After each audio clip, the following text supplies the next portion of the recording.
Life ట్రూత్లో ఏ రాత రాసినా కాగితము తనలో దాచుకుంటుంది, కానీ కొన్ని రాతలు మాత్రమే కాగితాన్ని దాచుకునేలా చేస్తాయి. అలాగే కొన్ని పరిచయాలు కూడా అంతే. మనం కాగితం లోపల ఏది రాసినా సరే తనలోనే ఉంటుంది, అంతే కదా. దాన్ని బయట పెడితేనే నలుగురికి తెలుస్తుంది. కొన్ని రాతలు మాత్రమే కాగితం దాచుకునేలా చేస్తుంది. ఏంటి ఆ రాతలు?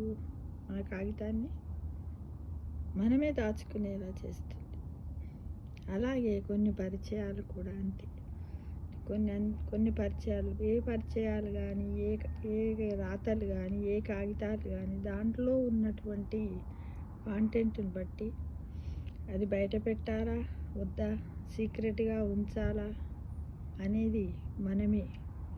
అంటే మన జీవితం కూడా ఒక తెల్ల కాగితం లాంటిది.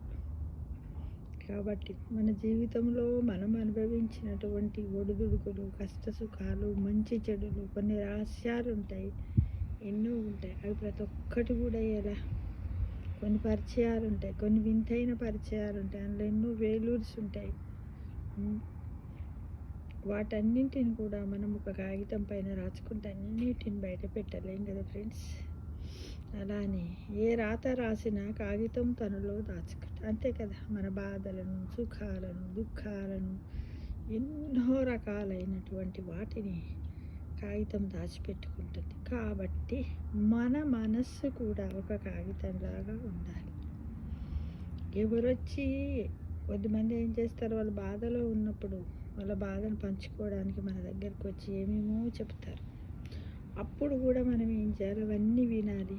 ఆ కాగితంలో మనం ఎలాగైతే రాస్తే కాముగా ఉంటుందో కాగితాన్ని ఒక దగ్గర పెడితే, అలానే మన మనస్సును అలానే ఉంచుకొని వాళ్ళ విషయాలను కూడా ఇతరులకు చెప్పడము, మన విషయాలను ఇతరులకు చెప్పడము, ఏది కానీ చెయ్యకూడదు ఫ్రెండ్స్ కదా.